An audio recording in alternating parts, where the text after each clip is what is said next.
इस देश को हिंदू राष्ट्र किसी भी कीमत पर नहीं बनने देंगे।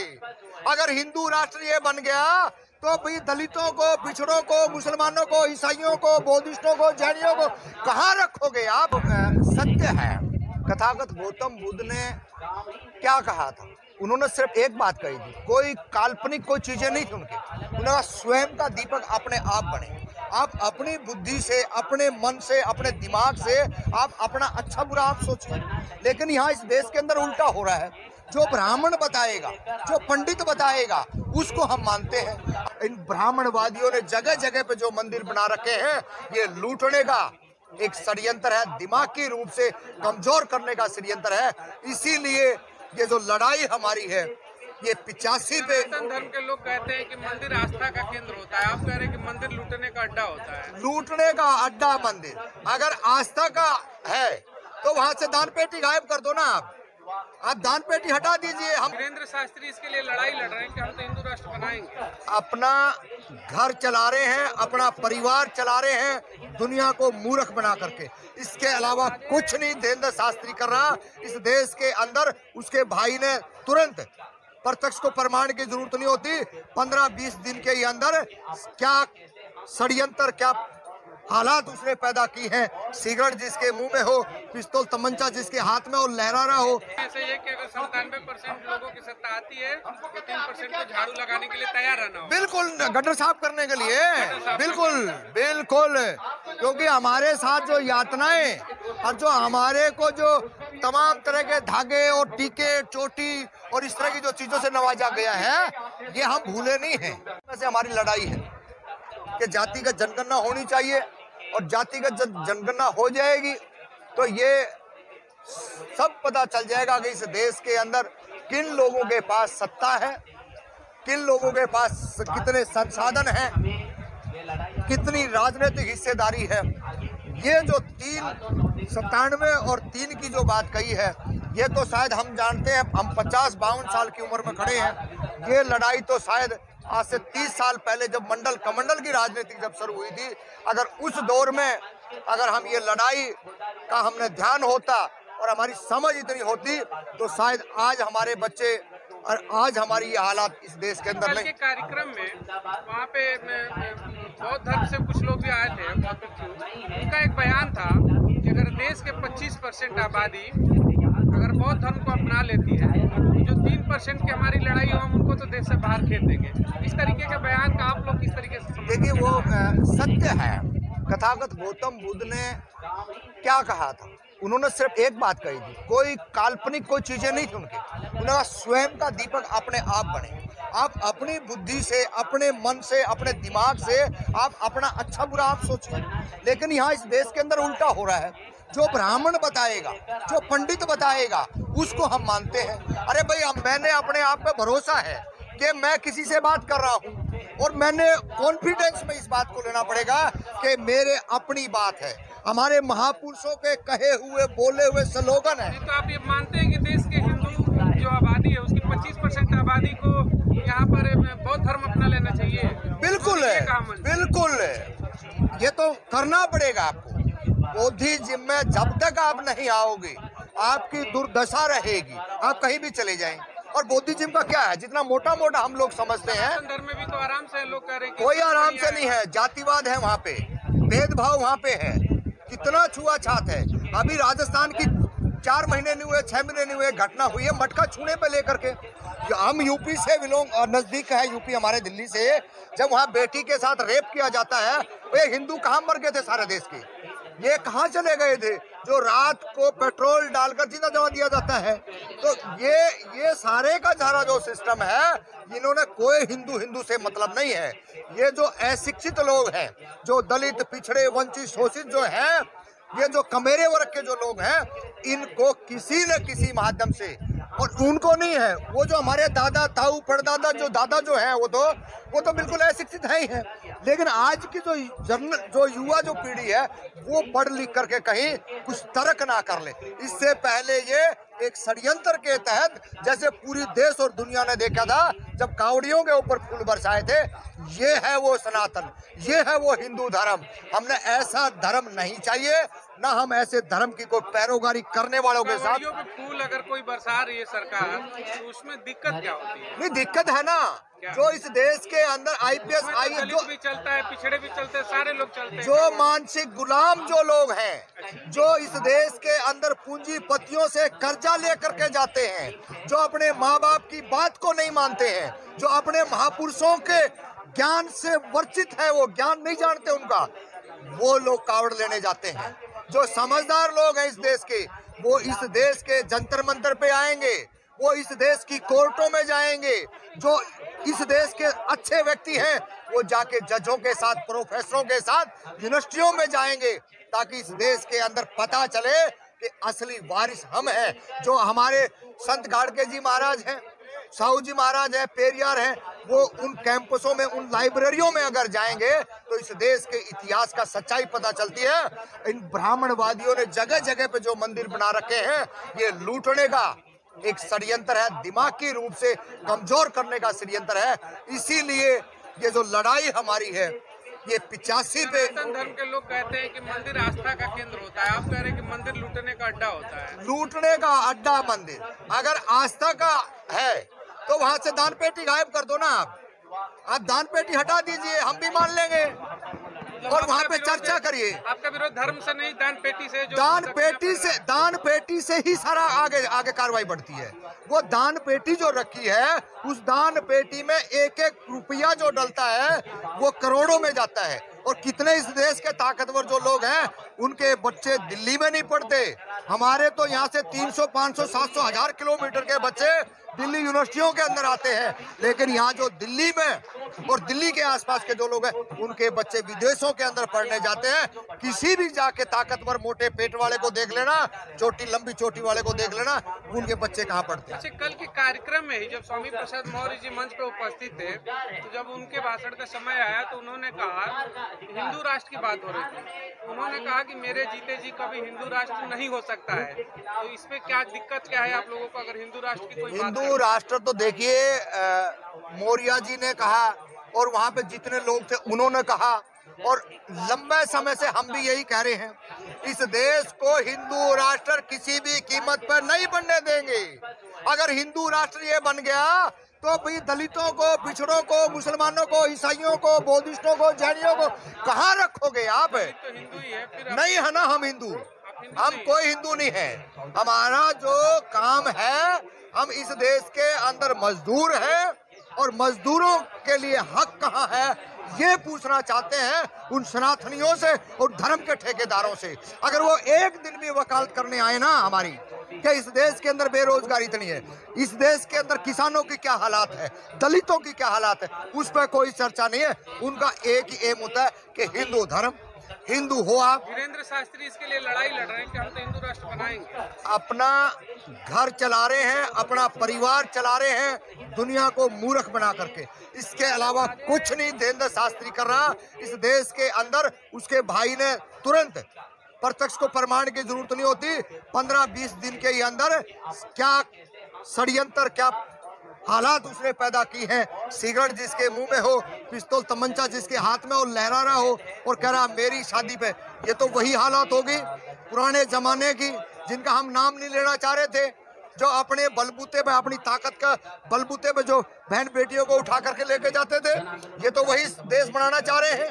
हम इस देश को कभी भी हिंदू राष्ट्र के समर्थन में न है और न। देश का दलित समाज जो है हिंदू राष्ट्र के विरोध में, बिल्कुल विरोध में है। दलित नहीं है, ओबीसी भी है 85%। और अभी तो जिस तरह के कल, अभी तो 97 का हो गया, और ताकत के साथ हम जो ना लड़ेंगे। एक सवाल यही उठता है कि जिस 97% की आप बात कर रहे हैं, उसी समाज में से आपके ओम प्रकाश राजभर आते हैं, वो भी पिछड़े समाज के बड़े नेता हैं, पिछली सरकारों में मौर्य जी के साथ रह चुके हैं।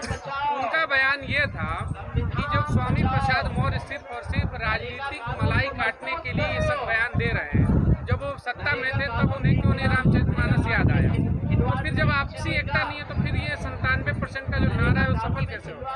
देखिए ऐसा नहीं है, समय समय पे राजनीतिक मलाई क्यों नहीं चाहिए।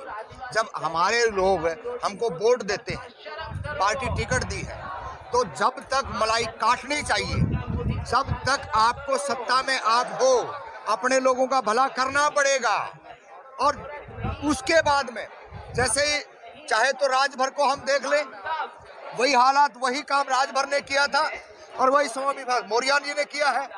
तो ये भैया अगर कोई ये ज्ञान बांट रहा है ना हमने कि भाई सत्ता में ना रहे, सत्ता में रहे, कहना था कि जो विरोध आप कर रहे हो सत्ता में रहते हुए विरोध करो। नहीं, उन्होंने किया है ना, ऐसा नहीं है।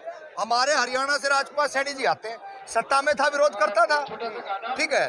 और ये है कि इन्होंने भी किया लेकिन खुल के नहीं किया, राजभर तो करता है ना। आप लोग संविधान मानने वाले हो कि धर्म मानने वाले हो? हम संविधान मानने वाले हैं, धर्म वर्म का हमारा कोई लेना देना नहीं, दूर तक नहीं है। हम कॉलेजों में जाने वाले हैं, प्रोफेसरों के साथ बैठने वाले हैं, राजनीतिक गलियारों में। तो एक सवाल खड़ा होता है, आप कहते हो कि हम संविधान मानते हैं, तो आज से महीने भर पहले लखनऊ में, उत्तर प्रदेश की राजधानी में, रामचरितमानस की कुछ चौपाइयों की प्रतिलिपियां जलाई गई और रामचरितमानस को बैन करने के लिए जो एक धार्मिक पुस्तक है हिंदू धर्म का, सनातन धर्म का, उसको बैन करने तक की मांग उठी, जिसमें करोड़ों लोगों की आस्था है। अगर आप कहते हो कि आप संविधान को मानते हो, तो संविधान में सबको अपना धर्म चुनने का, अपने अधिकार से बोलने, रहने का, खाने पीने का, धर्म अपनाने का उसमें अधिकार है, तो फिर आप विरोध क्यों कर रहे हो उसका? देखिए दो चीजें हैं, संविधान की मनुस्मृति की प्रतियां जलेगी, रामचरितमानस की मानस की जलाई गई, मुकदमा हुआ, कोर्ट गया, बाइज्जत मान सम्मान के साथ बेल हुई नहीं हुई ना। तो यही है, अगर उनके काल्पनिक ग्रंथ पोथियों में कुछ जान होती तो इस देश की न्याय प्रक्रिया जमानत नहीं देती। ये सुनिए सुनिए, नहीं नहीं नहीं नहीं भाई, कुछ दिन तो रखते ना, महीने, 2 महीने, 6 महीने, इतना तो मतलब कम से कम रखते ना, है? लेकिन तो तुरंत ही जो है ना रिहाई मिली, जमानत हुई है और केस चलते रहते हैं। इस देश के अंदर जितने भी ब्राह्मणवादियों के ग्रंथ हैं, उनको किसी को मानने की जरूरत नहीं है, ना उनसे डरने की जरूरत है। हमारी 3 पीढ़ियों का तो मैं खड़ा हूं आपके सामने, हमारे बाप ने किसी को नहीं माना, ना हमने माना, और हमने जब नहीं माना ना 2 पीढ़ियों ने, आज इस देश की दिल्ली राजधानी के अंदर, दीव के अंदर कॉलेजों में हमारे बच्चे पढ़ रहे हैं। ये जिंदा जागता उदाहरण है। और जो इन भगवानों को मान रहे हैं, हम गांव देहात में जाके देखते हैं, 10+2 से ऊपर जो कोई शेरावाली का जा रहा है, काली का जा रहा है, जगराते में जा रहा है, नवरात्रे में जा रहा है, कावड़ लेने जा रहा है, इनके बच्चे 10+2 नहीं करते हैं। अब ये सोचना पड़ेगा आप लोगों ने क्या करना। सीधा सीधा ये बयान है कि जो धर्म को मानता है, कावड़ यात्रा करता है, वो शिक्षित हो जाता है, बिल्कुल पढ़ा लिखा नहीं होता, मजदूर बनेगा, वो सीधा सीधा इस देश का ईंट निकालेगा, लकड़ी फाड़ेगा, झाड़ू लगाएगा, कपड़े धोएगा, कार साफ करेगा, अगर उसने धर्म को नहीं छोड़ा। तो आप जिस ब्राह्मण की बात करते हो, तो धर्म को मानता है और शिक्षित भी है, तो फिर वो क्यों आगे बढ़ जाता है? देखिए, उन्होंने इस षड्यंत्र को अपना पेशा माना है। अच्छा। हमारे लिए पेशा नहीं है, हमारे लिए काम जो हम करते हैं उससे इनकम आती है, उससे हमारा घर चलता है, वो तो वहां तक तो ठीक है। लेकिन मंदिर में जाने से तो हमारा कुछ भी नहीं होना। जो महीने का कम से कम छोटे से छोटा आदमी को लगाओ तो कम से कम भी 300 रुपये, 300 रुपये, चाहे वो मंदिर के नाम से, धागे के नाम से, माला घंटी के नाम से, प्रसाद के नाम से, अगरबत्ती के नाम से, मंदिर के नाम से, फोटो के नाम से, यात्रा के नाम से, 300 रुपये पर महीना एक व्यक्ति का ब्राह्मण के अकाउंट में जाता है। उसके खुद का अकाउंट खंगाल के देख लिए, 20 सालों तक उसके 20,000 रुपये अकाउंट में ना पाओ। ये है ब्राह्मणवाद। इस ब्राह्मणवाद को जो आदमी समझ गया वो कभी मंदिर नहीं जाएगा और जाना भी नहीं। एक सवाल आपसे बहुत मतलब उठता है इस सब चीजों पे, आप जिस 97% की बात करते हैं, जिस समाज की बात करते हैं, अगर आप 97% एक हो जाते हो, आपका सिस्टम आ जाता है अपना देश में, तो क्या ये 3% को रहने की उसमें छूट होगी या वो देश से बाहर जाएंगे? नहीं, हम ऐसी घिनौनी हरकतें जिन्होंने इन्होंने की, हम ऐसी नहीं करेंगे। रहे देश के अंदर। जो बिल्कुल झाड़ू का काम है इनके लिए। हम जो भाई हमारे से जो किया है, करवाया है, बदला लेंगे। नहीं बदला नहीं है भाई। हमने जब इतने सालों से हमारी 5-5, 7-7 पीढ़ियों ने किया है, तो 1-2 पीढ़ी इनकी करें, एहसास तो होना।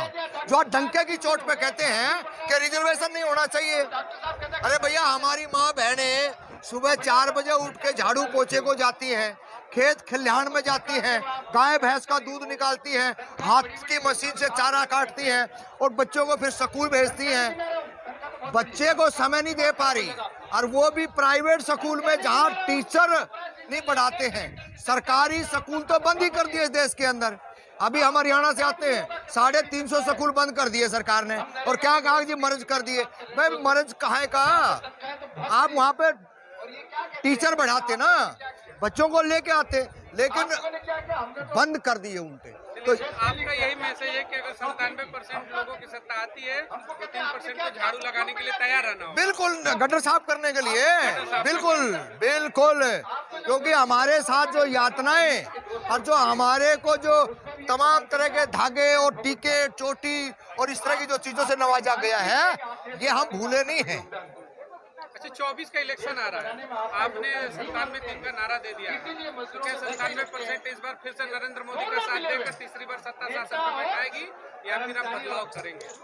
देखिए, कोशिश तो हमारी ये है, ताकत के साथ है कि बदलाव हो, और ऐसा बदलाव हो जो कल बोला गया था कॉन्स्टिट्यूशन क्लब से, और बहुत सारे आप जैसे शुभचिंतक जो माध्यम से ये बातें आती हैं कि अब की बारी इनको 100 पे ही निपटाने का काम करेंगे। प्रयास और कोशिश रहेगी, लेकिन फिर भी ब्राह्मणवाद जो है कहीं ना कहीं अभी हम पे हावी है, लेकिन अभी हमारे पास समय है और समय से हम लोगों को जगाएंगे। आपके पिछड़े समाज से प्रधानमंत्री बने हुए हैं, और आप कह रहे हैं कि ब्राह्मण समाज हावी है, तो पिछड़ा जब प्रधानमंत्री बनो तो फिर तो बेहतर होनी चाहिए चीजें। देखिए, 2002 का हत्यारा नरेंद्र मोदी, जिसने महिलाओं के घरों के अंदर बच्चे तलवारों से कटवा के मरवाए हों, वो ओबीसी नहीं हो सकता। ओबीसी के महापुरुषों का इतिहास पढ़ लीजिए। ये कौन है?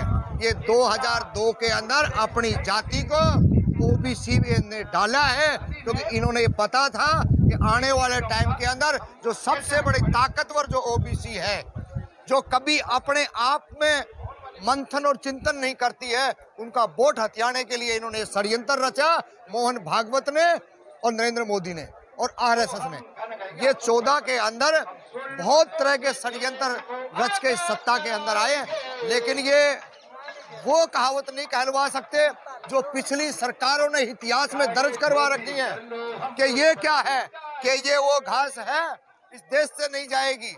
मैं आपके माध्यम से तमाम उन देश के लोगों को कहना चाहता हूँ, जब वो नहीं इस देश के अंदर ठहर पाए तो तुम्हारी तो हैसियत और औकात चंद दिनों की है। अच्छा, उत्तर प्रदेश की शासन से आप खुश हैं? वहाँ पे बुलडोजर की शासन सत्ता चल रही है। देखिए, हम जहाँ बीजेपी और तमाम जो सरकारें हैं, उनके हम कोई समर्थन में नहीं है, कोई सपोर्ट में नहीं है।